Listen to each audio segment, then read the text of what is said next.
Hello. Now there are lots of ways to paint, as I'm sure you know, and the easiest and quickest way of doing something is to get a tin of one coat, slap it on, throw the disposable brush away, and Bob's your uncle. It's done. But there are better ways of doing that, and I'm going to show you what I think is the best way. It's the best way that I've found anyway. So, to start, we don't just paint it. You see the barge board behind me? It's been undercoated and primed more than once, in fact 4 times. I like to do things properly. But having undercoated it, and the undercoat having been left to dry, we now need to rough up the surface a bit so that the gloss paint we're going to put on makes a chemical bond and is less likely to flake off. So that's the first thing we're going to do. Take a piece of sandpaper, fold it into 3, then fold it in half, so you've got 6 different surfaces to use. This piece of sandpaper should last a long time. Now, we'll lightly, just gently rub out any nibs on the barge board. You'll see me do it. Not too much pressure, just to rough it up.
Okay, having sanded, we now need to brush it down. So, just a wide brush, any old brush will do.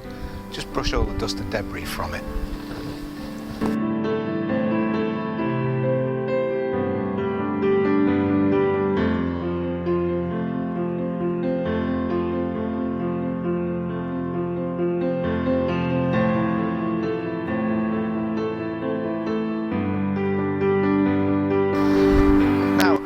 There's another step that we go through, and that is to wipe it down. Having sanded and brushed it, we give it a wipe down either with terps or methylated spirits. I've got terps here, we'll use that. It doesn't make any difference. White spirit, whatever, it will do. So we wipe it down now with a soft cloth.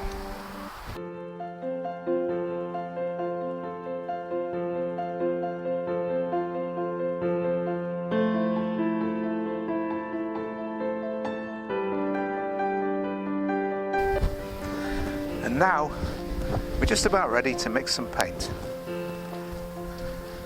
Okay, so having wiped down, we now need to mix up some paint. Some people use it straight out of the tin. I don't. Any old jug will do, but preferably one with a measure down the side so you can see how much you've got.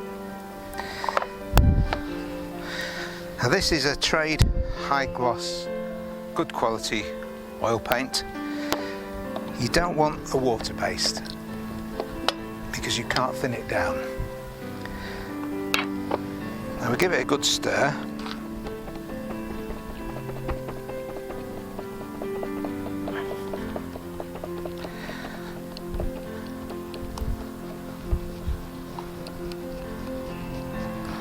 Just get it nice and viscous, a little bit runny. I don't like these non-drip paints where you're dipping it into a solid jelly mass.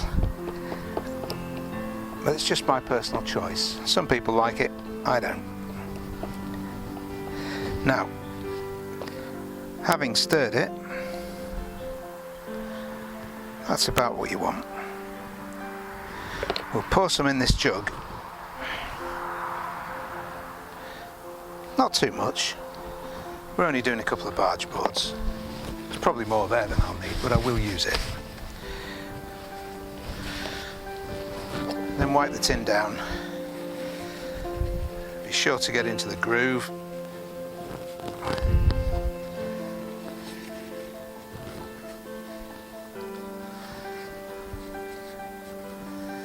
And that can go away for another day. Now you want about a 75% mixture of paint to thinners, and there's just over 200 mils, so we'll top it up to about 300.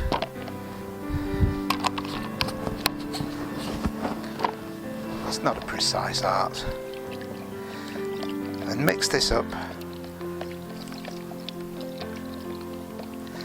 Much easier to paint with when it's thin like this. And what you're looking for is lots of layers of paint rather than one thick layer. Now you'll see behind me that I've already put masking tape up on the shed. This preparation is the most important thing. Anyone can grab a brush and slap paint on. It's whether the paint will stay there and how you apply it.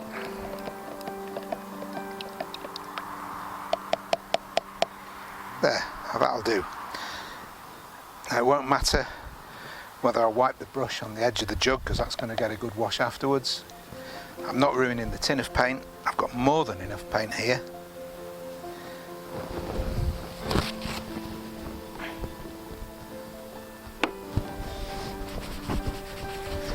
We're nearly ready to start. So, quick recap. We've masking taped it all up. We've rubbed it down with sandpaper, we've brushed it down, we've then wiped it down with a cloth with terps, we've mixed up the paint, and now it's time to apply it.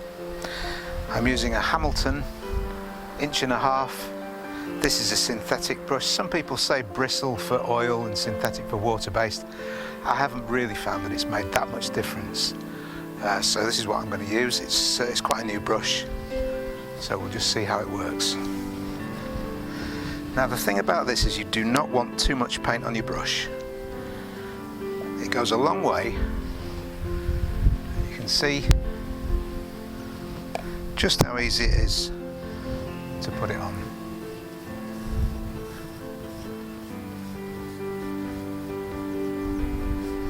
Now there's a thing we do when we're gloss painting called brushing out.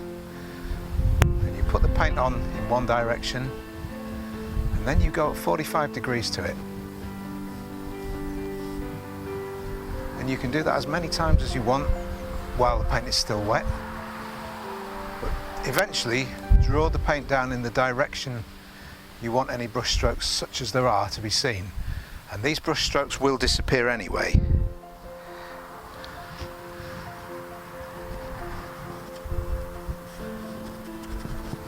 It's very important that you cover every part.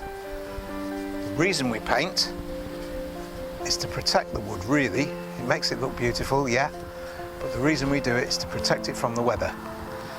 And any bit that you miss, that's where the weather's going to get in. The rain's going to come in, the ice and the frost, and that's a weak point.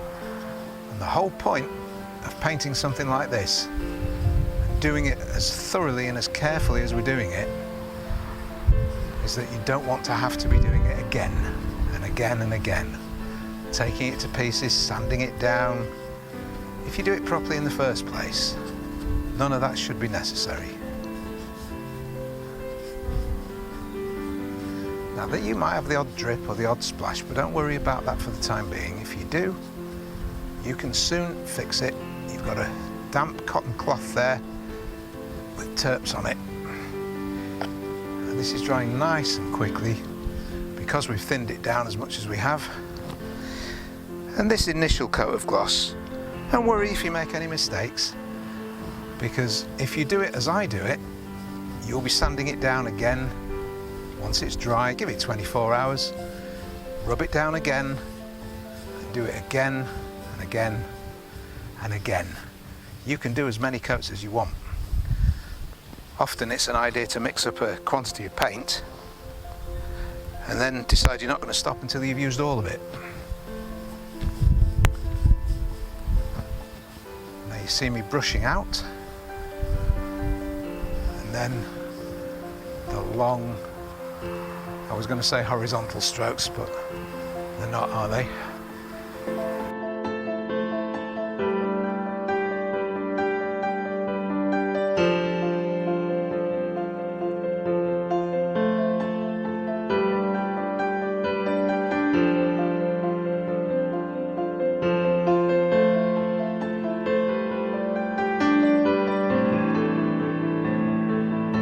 Make sure you do the ends.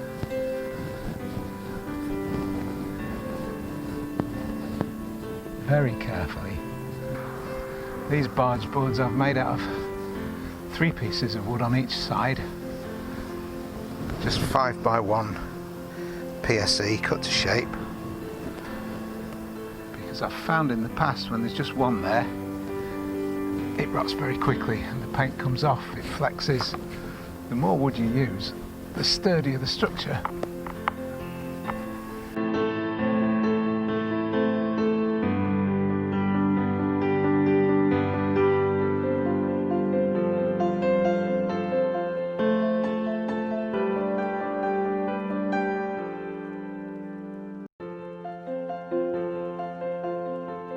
Painting the pieces that are exposed to sunlight with the gloss.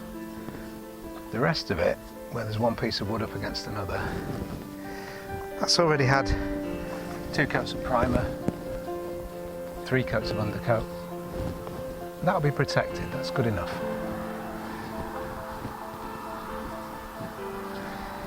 Sometimes you get flies and other insects that land on your wet paint.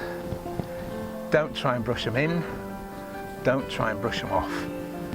Leave them until the paint is dried, and then when you rub it down there'll only be a pair of little fly footprints left. And that comes off with your piece of sandpaper when you're taking the nibs off. And there you go. That's how to paint with gloss a barge board. But you'll see me doing it again and again and again until I'm happy with the finish.